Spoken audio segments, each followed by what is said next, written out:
Have you ever questioned your beliefs?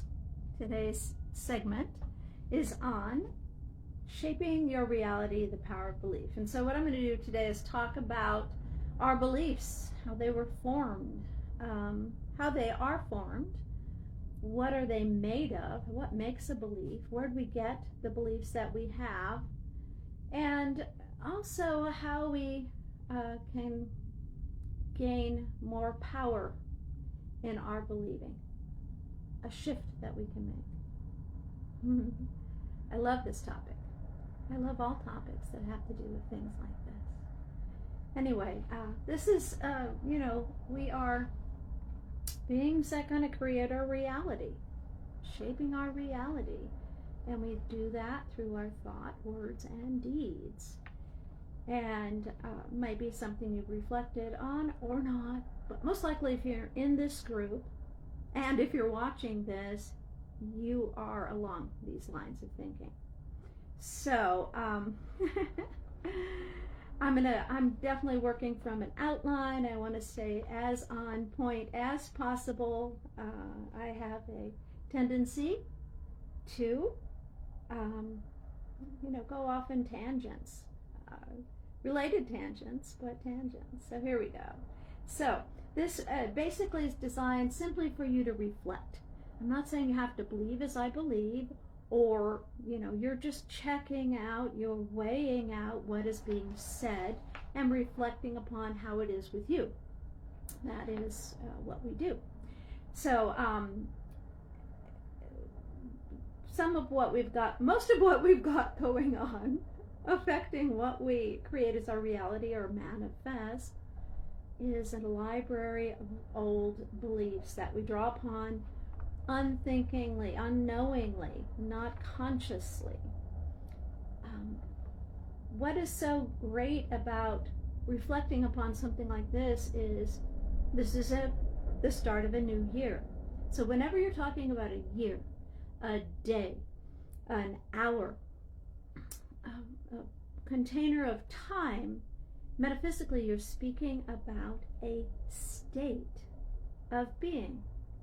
And so what I teach is about your energy, you and your energy, and really I teach from the point of view as you as a spiritual being, undergoing, experiencing the human condition, life on earth, a planet of emotion, agreeing to come here and forget everything you knew about your spiritual nature, have these experiences, and most likely you are somebody who has been yearning to know more about your spirituality, yourself as a spiritual being.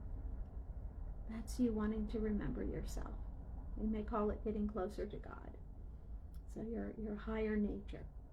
Anyway, so let's take a simple look at what's going on. So when we're born into a body of beliefs.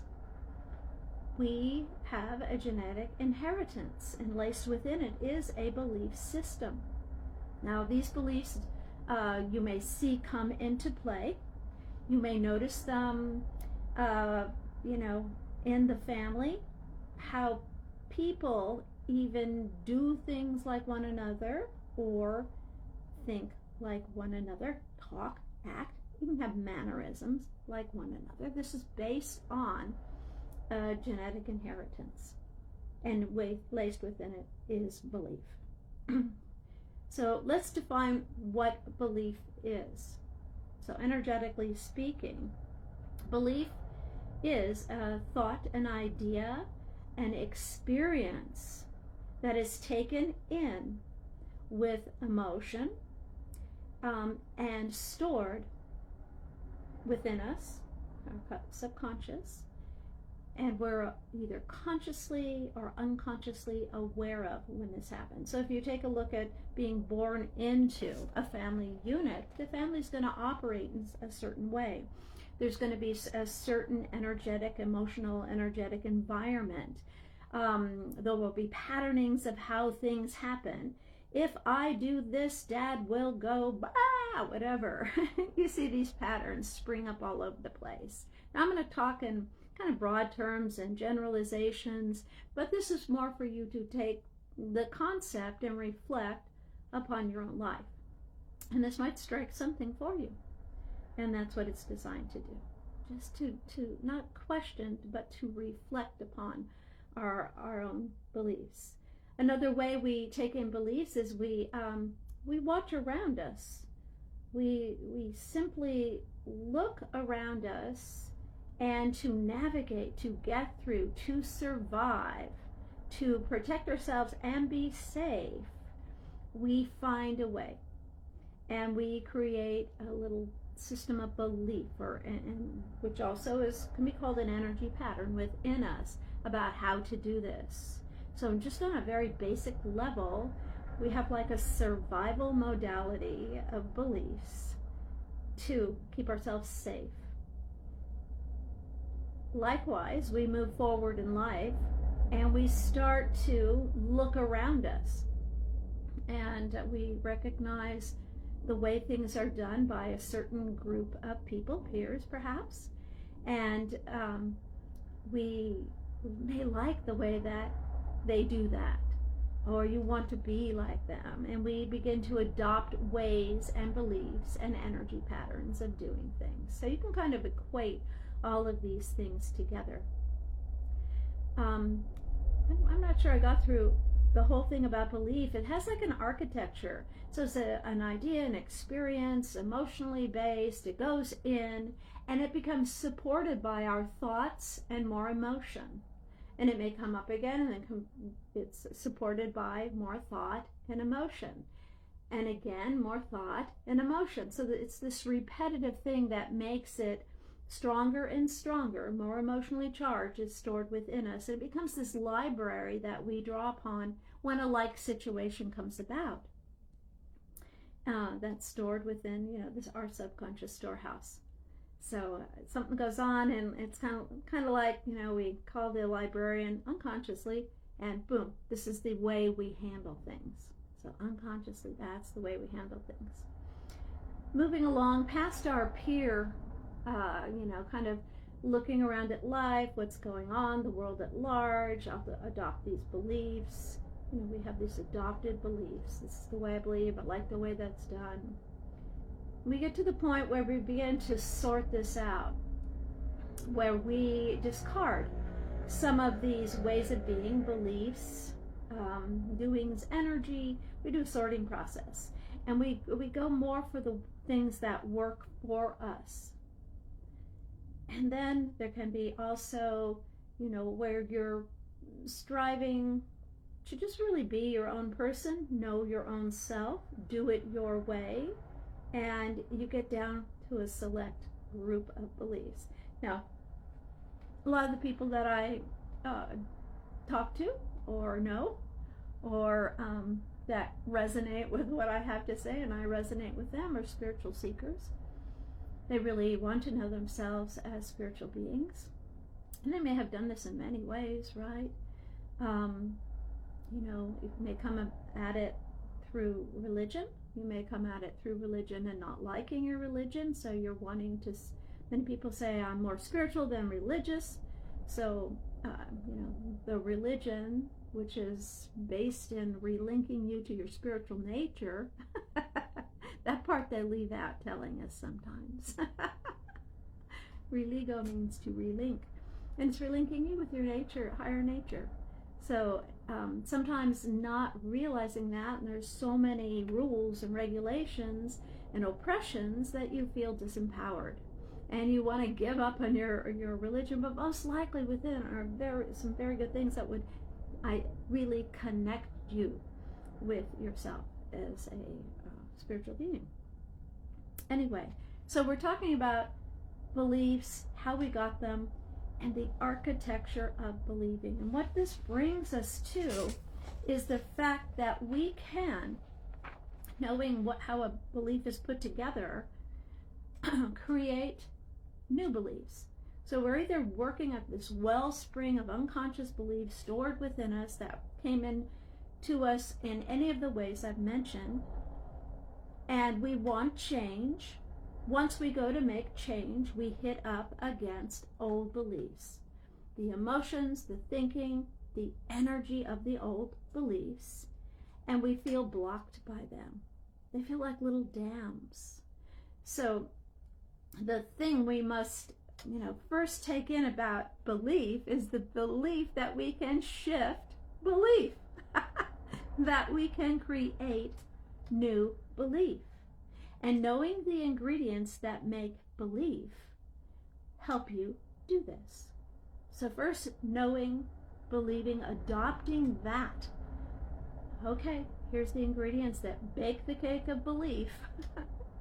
I will put them all together, and now I will place my attention on them consciously, because that is what I want to experience. Now, the thing that happens is once we do that, it's going to cause the stored belief to well up. And most of the time, we get this reaction that we get upset with that. We feel blocked, we feel down. We get upset with ourselves because it's happening, and it's a natural process. It's a right and proper process. It is coming up for review and release. And so one of the next empowering beliefs is that you can release old belief, the energy of old belief. And you can do so easily. Yeah. And a little secret about that ability to release is this. It all boils down to how you identify with yourself. Now, when we go into, I just had this actually, I read this, somebody's feeling as if they could not adopt or live fully from a divine love for all things. And the secret to that, the occluded, the hidden, the not looked at, but always with us, is the fact that when we identify with being a human being, those beliefs are not in there. That experience is not in there unless we bring it into our life. Where are we empowered to do so? By identifying with our spiritual selfhood, our higher being, our higher self. This is what is directly informed from the divine, or you might call it God. I spent many years in teaching and training and learning, always learning. All years have been learning years, and many have been teaching years. And I would suggest to my students that, and I can get a little silly, that we are spirit from the great spirit. We are made of that substance, and we have a body on earth, and we did agree to come here and forget all of that, take a body, experience the emotions on this planet. For some reason we wanted to know that. Perhaps to help others when we got beyond, and to completely forget our spiritual nature. Yet, I know this happened to me when I was in my 20s. This something happened to me, this intense yearning to know what the heck was happening to me, and it started this search. And really, I found it out to be a searching for myself, a spiritual, journey that I was on and still am on, and getting to know myself more and more and more as a spiritual being, not as a Linda. I have a human body. I have a body. I'm experiencing all these things on planet Earth. But the more and more I get to know my spiritual nature, the more all things are possible. So this shift in identity is what I had to make. And this shift in identity is what, we all undergo as we begin to have our spiritual journey and want to identify our higher self, our higher nature, live from it, find the pathway to it and get there more often and live from it. And this is where you have the ability to love all things, because within that nature, within that energy is, that's the, if you want to call it the, um, the energy in your gas tank. It does one thing: high performance. It does that. If that is what you're operating off of, it does that in your life. So there is no trying to do that. That's coming from a human nature point of view, trying to adopt a behavior of a spiritual, something that is just innate in your spiritual selfhood. So the shift needs to be identify, not more than identifying, being, you're a spiritual being, being in your spiritual selfhood, and calling upon what it is. If it's divine love, call upon it. Look to me and I'll look to you. That's what it does. It comes to you.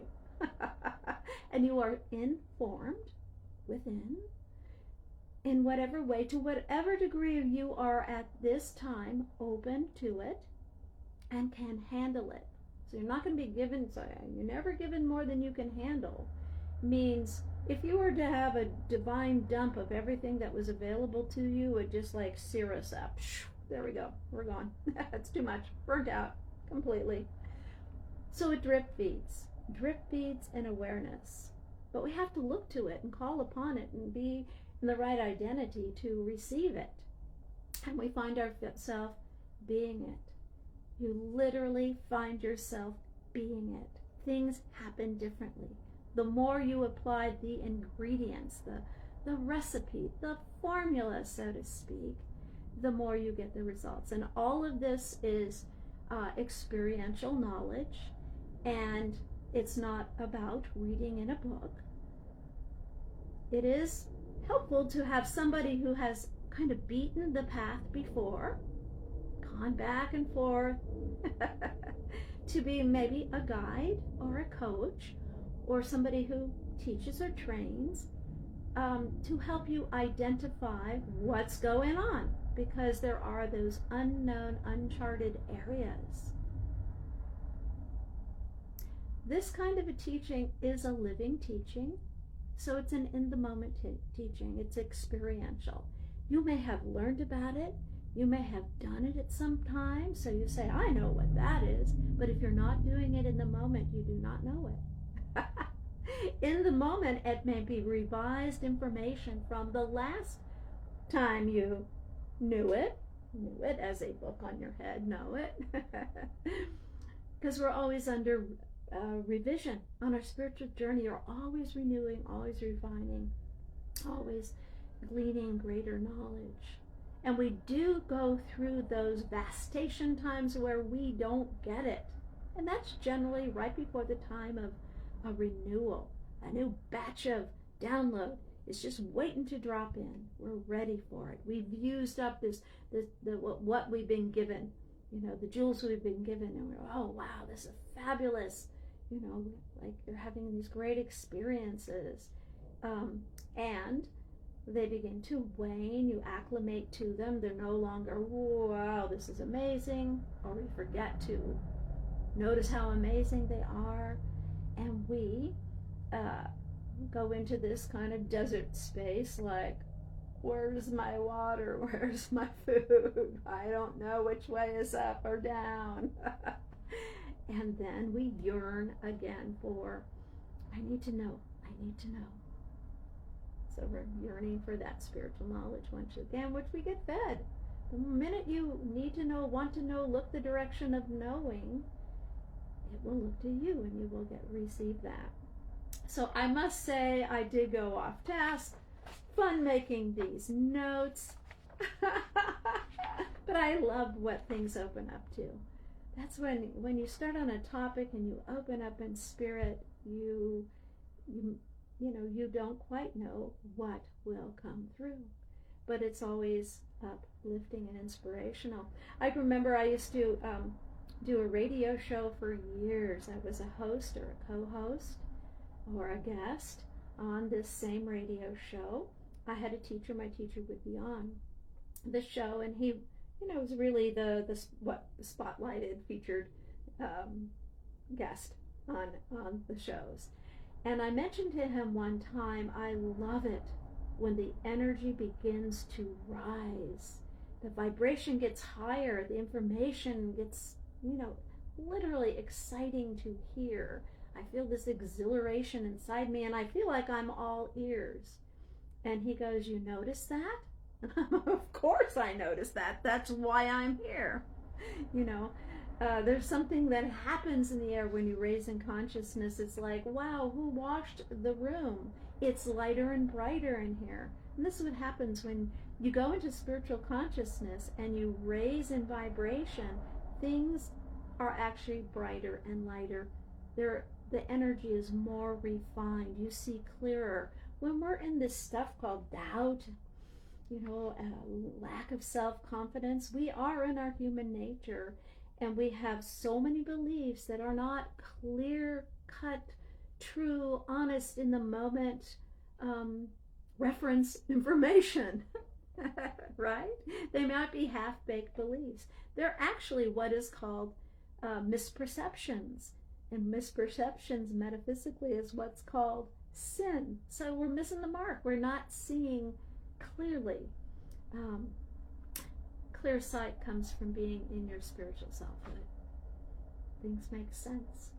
So this is an encouragement, one, to check beliefs, two, to know that there is an anatomy to creating new belief, that you can do it.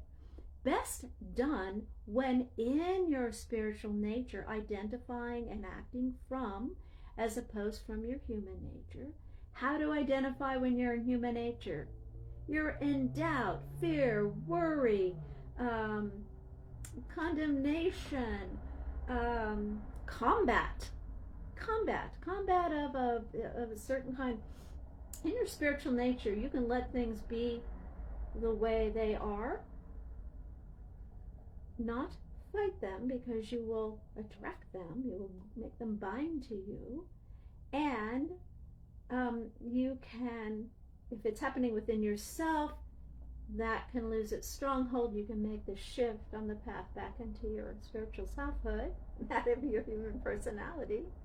Or if it's happening with you viewing another person, if you're in your spiritual nature, depending on what you had a real connection with, as you see misperceptions, perhaps you witness something that you see, you can identify what consciousness is going through them. And it's not right, it's not wrong, it is a certain kind of consciousness.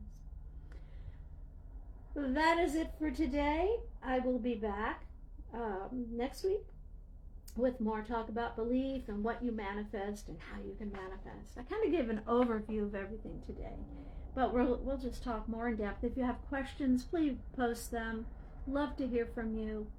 And hello and farewell.